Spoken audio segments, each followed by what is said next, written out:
अब हम लोग एक्सरसाइज को सॉल्व करेंगे। 12.1 एक्सरसाइज है क्लास 7 की एनसीईआरटी बुक की।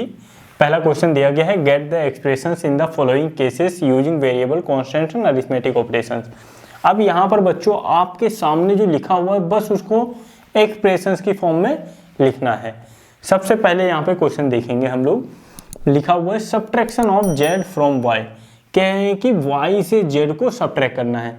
जिससे बच्चों सब्ट्रैक्ट करना होता है हमें चीजें जहां से लेनी होती है, पहले वो जगह तो होनी चाहिए ना। जैसे कि अगर सपोज मुझे बाल्टी से पानी निकालना है तो पहले बाल्टी होनी चाहिए और बाल्टी में पानी होना चाहिए, तभी तो पानी निकाल पाएंगे हम लोग। अगर यहाँ पर पानी ही नहीं होगा, बाल्टी ही नहीं होगी, तो क्या हम पानी निकाल सकते हैं? नहीं। तो पहले बाल्टी होनी चाहिए। तो यहाँ पे कह रहे subtraction of Z from Y, Z को सब्ट्रैक्ट करना वाई से, तो पहले क्या होना चाहिए बच्चों? y होना चाहिए। यहाँ पे हम ये नहीं देखेंगे कि y तो पहले आता है इस वजह से y रख दिया सर ने, नहीं बच्चों। यहाँ पे जो पूछा गया है उसके अकॉर्डिंग हम लोग यहाँ पे करेंगे। ऐसा नहीं होगा कि अल्फाबेटिक ऑर्डर में कर रहा हूँ, ऐसा नहीं है। यहाँ पे लिखा हुआ है कि z को सब्ट्रैक्ट करना है y से, तो पहले y होना चाहिए, फिर हम लोग माइनस का, सब्ट्रैक्शन का मतलब क्या होता है? माइनस करना। तो माइनस का साइन आ जाएगा, फिर यहाँ पे क्या आ जाएगा? z आ जाएगा। तो यहाँ पर जो एक्सप्रेशन फॉर्म होगा हमारा वो क्या फॉर्म होगा? y minus Z. तो पहले का आंसर ये हो गया आपका y माइनस जेड। अब सेकंड क्वेश्चन है 1/2 of the sum of numbers x and y।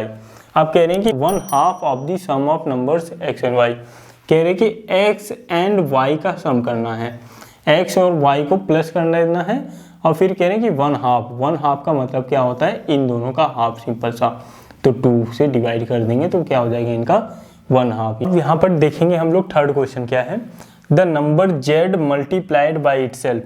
कह रहे कि z को हमने क्या कर दिया है? मल्टीप्लाई कर दिया है उससे ही, z से ही, खुद से ही z जो है मल्टीप्लाई हो गया। ये कह रहे हैं कि z जो है खुद से ही मल्टीप्लाई हो गया है। तो z को खुद से ही उससे ही मल्टीप्लाई करेंगे तो क्या हो जाएगा? जब भी वेरिएबल्स मल्टीप्लाई होते हैं तो उनकी पावर्स आपको ध्यान रखनी है। कोई भी वेरिएबल जब मल्टीप्लाई में होंगे तो उनकी पावर्स क्या हो जाती है? प्लस हो जाती हैं। तो यहाँ पर कोई पावर नहीं दी गई है, तब हम क्या मान लेते हैं? 1 मान लेते हैं। तो 1 + 1 क्या हो जाएगा बच्चों? 2 हो जाएगा। इतना चीज़ आपको ध्यान रखना है। तो आप लोगों को ध्यान रखना है कि जब भी वेरिएबल्स मल्टीप्लीकेशन में होते हैं तो उनकी पावर्स क्या हो जाती है? ऐड हो जाती है। यहाँ पे कोई पावर नहीं दी गई है तो हम 1 1 मान लेंगे। तो 1 + 1 क्या हो जाएगा? a की पावर 2 हो जाएगी। तो वही यहाँ पर ऑपरेशन हम लोगों ने परफॉर्म किया है। अब फोर्थ वन देखो, 1/4 of the product of numbers p and q। कह रहे हैं कि p एंड q का क्या करना है आपको? प्रोडक्ट। प्रोडक्ट का मतलब क्या होता है बच्चों? मल्टीप्लीकेशन होता है। क्या होता है प्रोडक्ट का मतलब? मल्टीप्लीकेशन। तो p एंड q का मल्टीप्लीकेशन करेंगे और 1/4 मतलब कि 4 से इसको डिवाइड कर देंगे, सिंपल सा। अब फिफ्थ क्वेश्चन आप लोग देख पाएंगे, numbers x and y both squared and added. कह रहे कि नंबर जो x एंड y नंबर है इसको हम लोगों ने स्क्वायर किया, x and y both squared and added.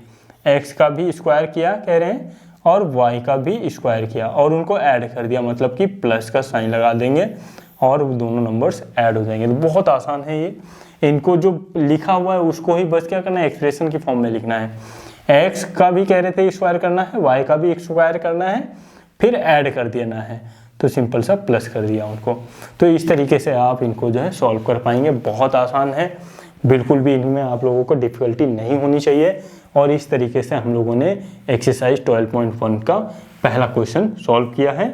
उसके 5 पार्ट सॉल्व कर लिए हैं और आगे के 6th एंड 7th पार्ट देखते हैं।